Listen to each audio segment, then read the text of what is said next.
Let's talk about the access modifier named public. Public is a keyword that we've seen before. Now we'll understand what it's used for. In order to understand that, let's first create a class.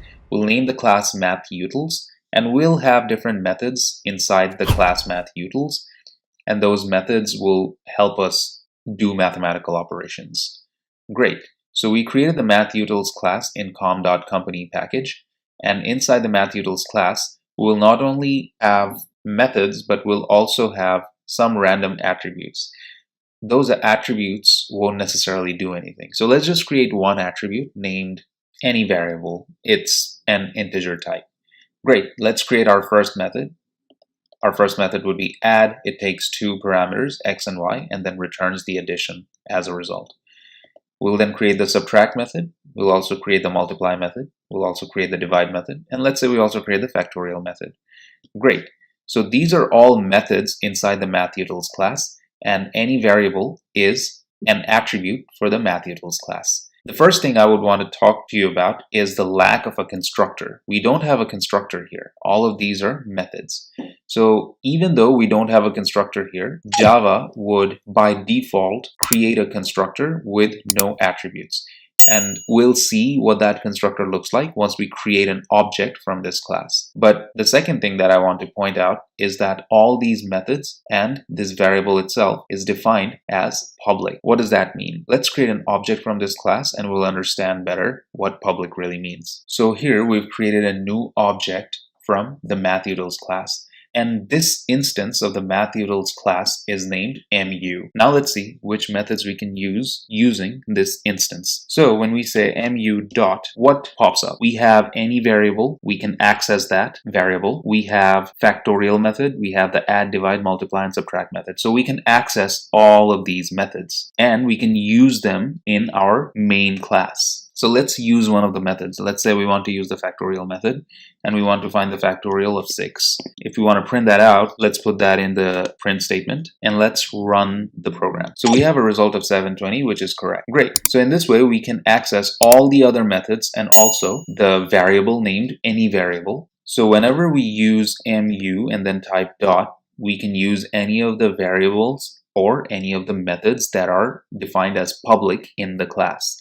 Remember that only an object can access those methods. Without the object mu, without this instance, you won't be able to access any of this. So at first you need to create an object to access any of these methods or variables. And these methods or variables will then belong to that object. If you want to create a new object of the mathUtils class, you can do that as well. And you can use that new instance to access these variables and methods as well because they're all defined as public in the mathUtils class. So not only will you be able to access these methods through an object of the mathUtils class in the main class, you can create an object of the mathUtils class in any other class. And in any other class, you can use the instance that you've created there to access the methods of mathUtils. So let's create another class named ASD, and I've just given a random name ASD. It doesn't really matter what's in there. So what we've done here is that we've created a new instance of the mathUtils class. This new instance is called new mu. And using this new instance in this different class, we can still access all the different variables and methods of the mathUtils class. So let's say we have a method inside the ASD class named any method. It doesn't really matter what the name is. This is just for example purposes. So inside this method, if I use new mu object and then I type in dot, I will be able to access all the variables and of the mathUtils class and also all the different methods. So let's see what we can access when we just type in dot. You see, we can access all these methods that are bold. So factorial, any variable, add, divide, multiply, subtract are methods and attributes of the mathUtils class. So we can access all of them in a different class as well, and not just the main class. Remember that at first you have to create an object of this class in order to access any of these methods. Not only will you be able to access these methods and variables using an object in this package. If you have a different package and you have other classes in that package, in those classes, let's say you create a new mathutils object, and using that object, you can access all the methods and variables of the mathutils class, even if you are using it in a different package.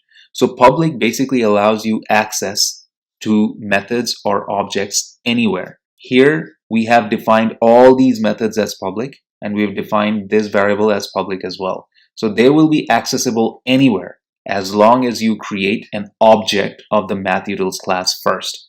Using that object, you will be able to access these methods and variables anywhere. And this is what public really does. So I hope now you understand how public is an access modifier and that it allows you access to variables or methods anywhere.